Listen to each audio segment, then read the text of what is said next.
Ang title nga po ng pag-aaralan natin ngayong gabi ay Pagtuklas ng iyong spiritual na kaloob. Ito na po yung part 2, no? So, ano ba mga layunin po ng ating gagawing pag-aaral? So, ang una po, magkaroon ng karagdagang kaalaman ng mga kaloob na spiritual. Ang ikalawa, magkaroon ng isang mabuting saloobin sa paggamit ng mga kaloob. At ang ikatlo, gumawa ng mga praktikal na plano para maisagawa ang ganitong mabubuting kaloob. Now, hindi ko po alam kung tumanggap ka na ng isang kaloob ng paglilingkod mula sa Holy Spirit, ano po. Anyway, kung hindi pa, nawa makatanggap ka ng isa o higit pa ang kaloob na ibibigay sa iyo ng Diyos bago mo matapos ang pag-aaral na ito. Yan po ang aking prayer ngayon. So ipag-pray mo rin na tulungan ka ng Holy Spirit na matuklasan at magamit ang iyong kaloob sa ikaluluwalhati ng ating Diyos na buhay. Doon po sa Aklat ng Roma, Kabanatang 12, mga talatang 6 hanggang 8, ganito po ang mababasa natin. Iba't iba ang kakayahang ibinigay sa atin ng Diyos ayon sa kanyang biyaya. Kaya gamitin natin ang mga kaloob na yan. Kung ang kaloob ng isang tao ay pagpapahayag ng salita ng Diyos, kailangan ipahayag niya ito ayon sa kanyang pananampalataya. Kung ang kaloob niya ay paglilingkod sa kapwa, maglingkod siya. Kung pagtuturo, magturo siya. At sa talatang 8, mababasa naman natin kung pagpapayo, magpayo siya ng mabuti. Kung pagbibigay, magbigay siya ng maluwag. Kung pamumuno, mamuno siya ng buong sikap. At kung pagtulong sa nangangailangan, tumulong siya ng may kagalakan. Nakasulat po sa Aklat ng Efeso, Kabanatang 6, talatang 7, maglingkod kayo ng masaya ang kalooban na parang sa Panginoon kayo naglilingkod at hindi sa tao. Sa pamamagitan po ng mas malinaw na pag-uuri ng mga kaloob, maaari mong pangalanan ang mga sumusunod na grupo ng kaloob na iba pang mga uri ng kaloob. So ang mga kaloob na ito, katulad ng iba pang kaloob, ay ibinigay ng Diyos sa mga mananampalataya para itayo at palakasin ang buong katawan ni Kristo, ang ibig kong sabihin ang church. Yamang ang kaloob ng pagpapahayag ay may kaugnayan sa gawain ng isang propeta na ipinaliwanag na po sa atin nung nakaraang linggo ng ating pag-aaral. Ito ay hindi na po natin tatalakayin ngayon. So ang una po ay ito, paglilingkod.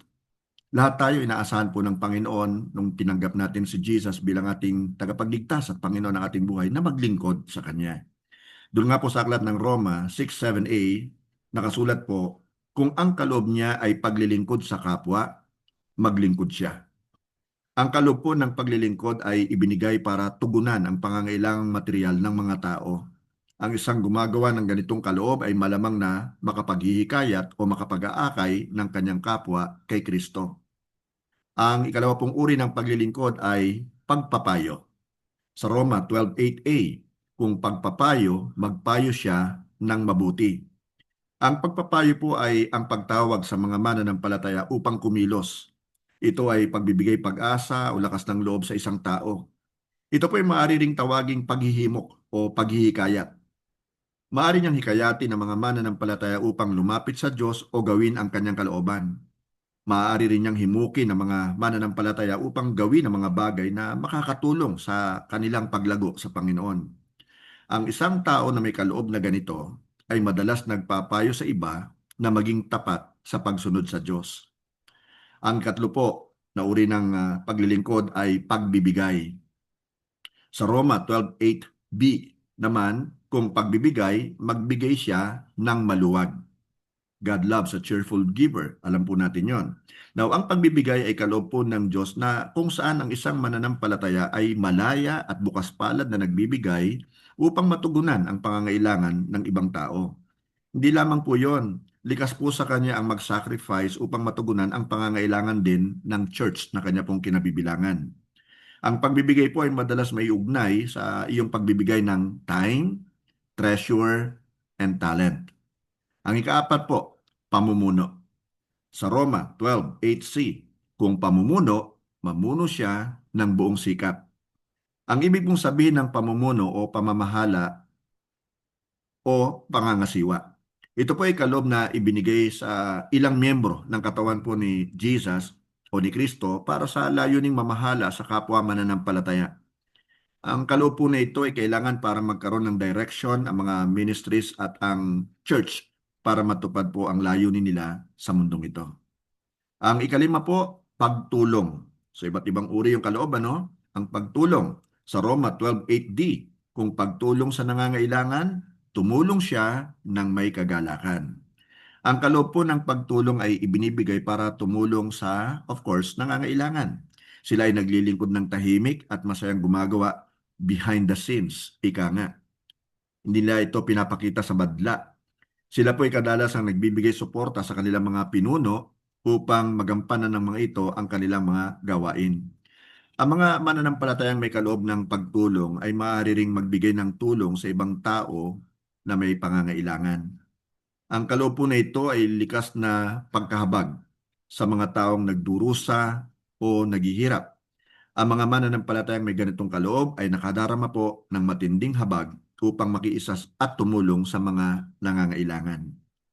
Now, kapatid kaibigan, pakatandaan mong mabuti ang mga paalalang ito. Una, huwag kang maging mangmang patungkol sa mga kaloob ng Diyos. Ang iyong kaalaman patungkol sa mga kaloob ay makakatulong upang magamit mo sila ng tama. Kasama rin dito ang kagustuhang magpagamit sa Diyos sa anumang kaparaanan. Ang ikalawa, maging bukas ka sa mga pagkakataong makapaglingkod. Kapag ikay tunay na handa, ipapadala ka ng Diyos sa mga taong nangangailangan ng tulong. Ang iyong pagpapasakop sa patnubay ng Holy Spirit ang siyang magbubukas ng mga pagkakataon upang ikay makapaglingkod. So maging sensitive tayo sa prodding ng Holy Spirit. At ang ikatlo naman po, hayaan mong dumaloy ang mga kaloob upang matugunan ang pangangailangan ng iba. Ang mga kaloob po ay magbibigay sa iyo ng mga paraan upang ikay makapaglingkod. Sa iyong pakikipag-ugnayan sa ibang tao, likas na lalabas ang iyong mga kaloob. Magtiwala kang tutulungan ka ng Holy Spirit upang sabihin at gawin ang mga bagay na makapagbibigay pag-asa at lakas ng loob sa iyong kapwa. Gamitin at sanayin mo ang iyong karunungan. Sa dahilang ikaw ay may kaloob, tiyak na ikay gagawa para sa isang tiyak na pangangailangan. Merong mga pagkakataon na makakalimutan mong gawin ang tama. Humingi ka sa Diyos ng karunungan upang magamit ng mabisa at epektibo ang mga kaloob sa mga tiyak na situations. Ayon nga po sa aklat ng Santiago, Kabanatang 1, Talatang 5, ngunit kung ang sino man sa inyo ay kulang sa karunungan, humingi siya sa Diyos at siya'y bibigyan, sapagkat ang Diyos ay nagbibigay ng sagana at hindi nanunumbat. Kapatid, tuklasin mo ang iyong mga kaloob. At pag alam mo na ang iyong kaloob, gamitin mo agad. Huwag ka nang magpatumpik-tumpik pa. Maging bukas ka sa Holy Spirit para gabayan ka na makatulong sa iyong kapwa at sa church na kinabibilangan mo. In our case, Firm Worship Center. Now, hilingin mo sa Diyos na bigyan ka niya ng pagkakataon na magamit mo mga kaloob na ito. Maging handa ka sa paghipon ng Diyos sa iyong puso tungkol sa isang tao na nangangailangan ng tulong. Maging handa ka na gamiting instrumento ng pag-ibig ng Diyos upang magabayan kanya sa taong nangangailangan ng kanyang pag-ibig at pagkalinga. Okay, nawa po may natutunan po tayo sa ating maikling pag-aaral ngayong gabi. So tayo na po yung manalangin. Heavenly Father, kami nga po ay nagpapasalamat sa iyo at ipinaunawa mo sa amin, ipinaalam mo sa amin, Panginoon, na kami po ay mga kaloob na nagmumula po sa iyong Holy Spirit. Kaya ang dalangin nga po namin, Panginoon, maging gising ang aming diwa sa lahat ng pagkakataon at tulungan mo nga po kami na ma-discover pa namin ang mga kaloob na ipinagkakatiwala mo sa amin. Sa mga kapatid kong naririto na hindi pa rin alam kung ano ang mga kaloob na ipinagkakaloob mo sa kanila, dalangin ko nga po, Panginoon, ipanalangin nila itong mabuti sa iyo at ito po'y pakanasain nila upang maging kagamit-gamit po sila sa iyo pong kaharian, sa iyo pong ubasan. Salamat po ng maraming Panginoon at sa amin pong gagawin maikling pagmi-meeting ngayong gabi. Patuloy mo kaming gabayan, pangunahan, Blessed Holy Spirit.